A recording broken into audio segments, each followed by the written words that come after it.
Now, if you were to ask any man, he always would tell you that he wants to be the hero, the protagonist, the main character in the story. Every young man wants to show up as the hero.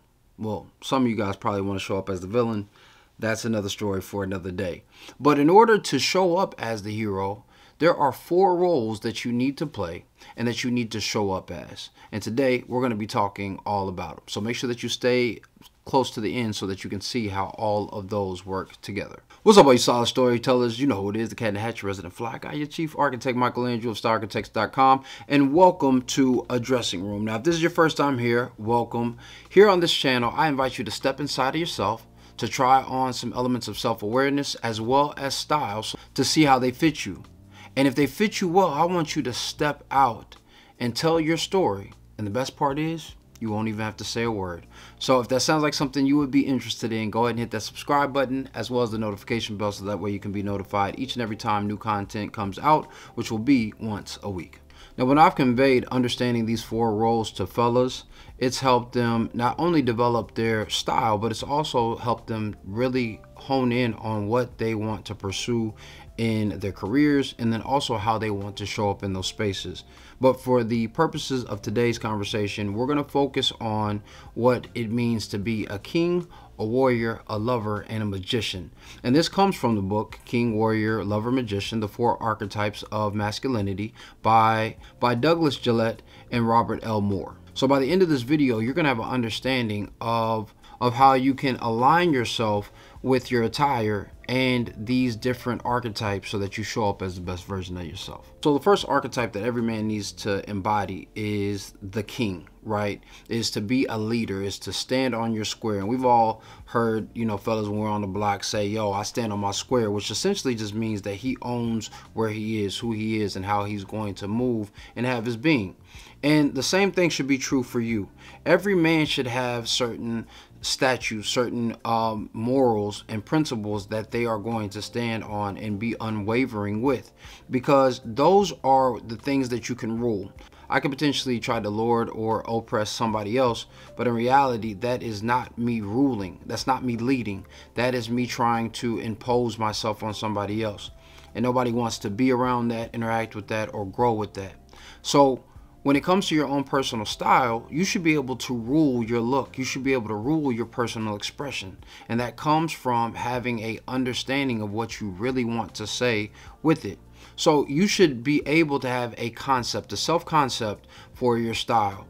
Do I want to be more sartorial? Do I want to be more street driven? Do I want to be more prep or ivy or smart with my look? And that doesn't mean that you can't oscillate in those other spaces. You could be sartorially street and still make sure that all of your items are very tailored to fit and almost have an elevated expression. So ruling who you are is having the very clear identity of what it is that you want to say and how you want to interact with the world. Now, you also can't forget that every king should wear his crown. And you should have some element that makes you feel like you're elevating your look. Whether that is a beautiful tie, a cufflink, a hat, or something that is just going to create elevation with the overall expression that you are looking for when you're showing your noble notions that you're seeking to express. So the next archetype that every guy has to show up with if they are going to be the hero of their story is the warrior. Now, the interesting thing about the warrior archetype is that there is a bit of a misconception on how you are going to show up in that space.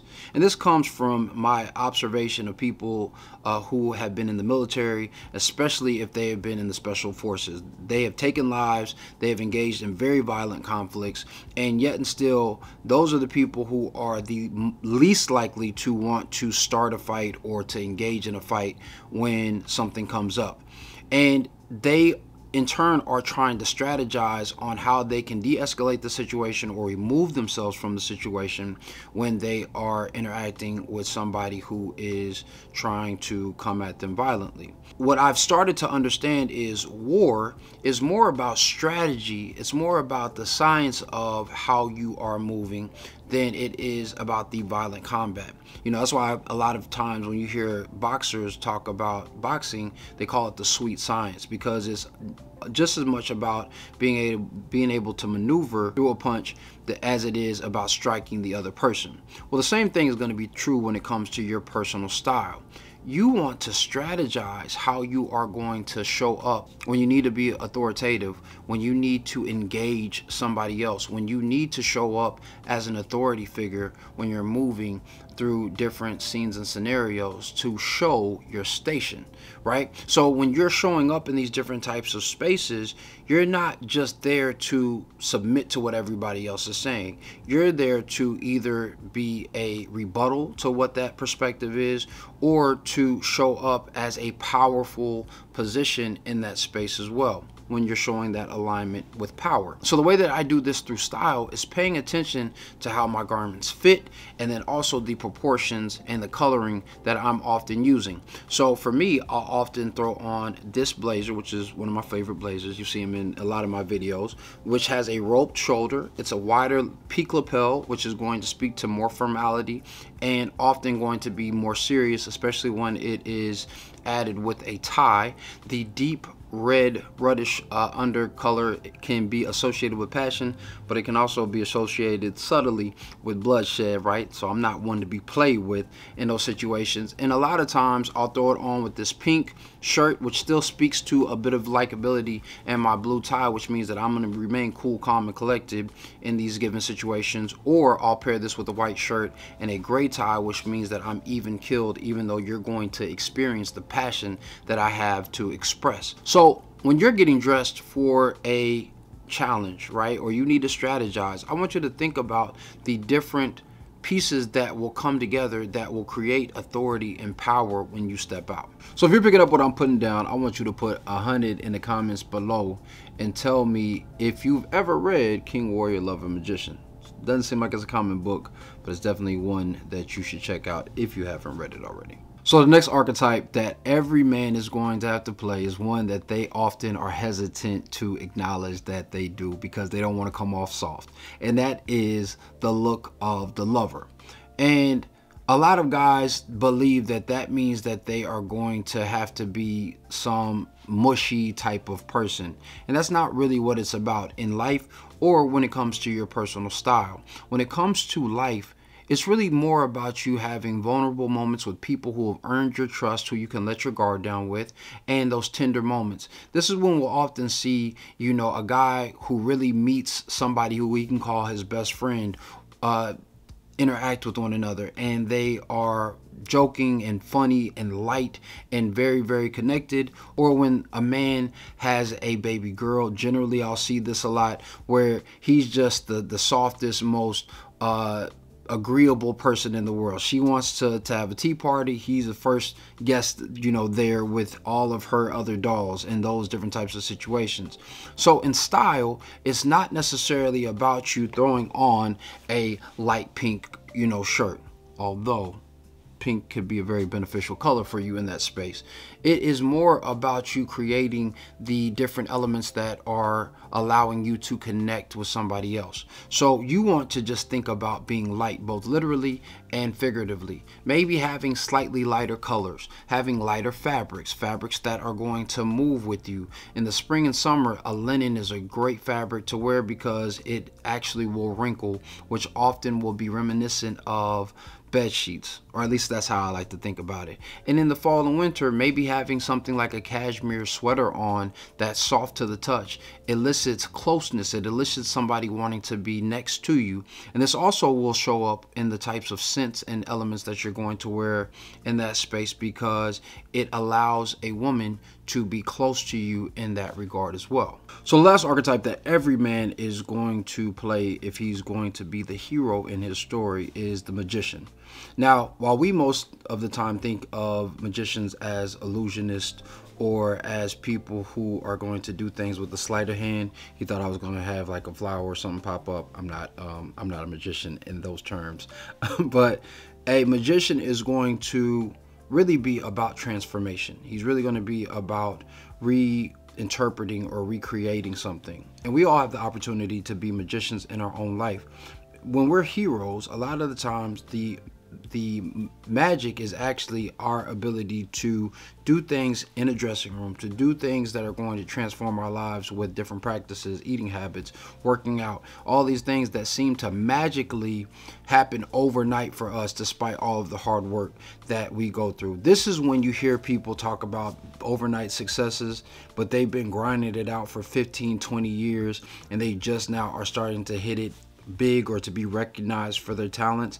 That there's a magic in that space. There is something that inspires other people to want to go out and do that as well. Now the hope is that they're going to understand the type of work and intention that they're going to have to put in if they want to achieve that as well. But there is an inception.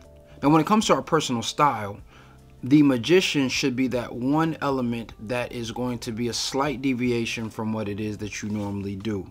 The slight deviation from conservatism to something a little bit more avant-garde or a little bit more gaudy, right? So for some people that may be a flashy pair of shoes, whether it's sneakers, slippers, loafers, etc. Or it may be a nice polka dot shirt that adds a little pop to an otherwise consistent wardrobe.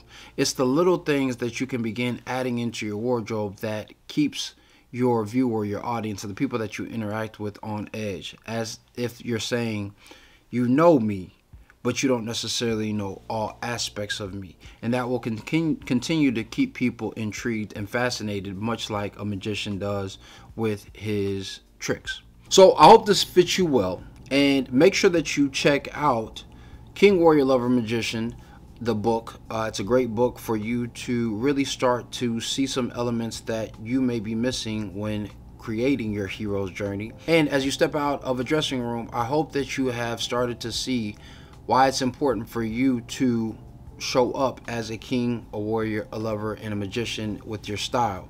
And if you are seeking to really cultivate what that means for you, then you should give yourself an SOS. And you should take my style of self assessment, and that will provide you with some great foundational tools to help you begin developing your own style, as well as determine whether or not you and I would be a good fit to work together in helping you form your own dressing room.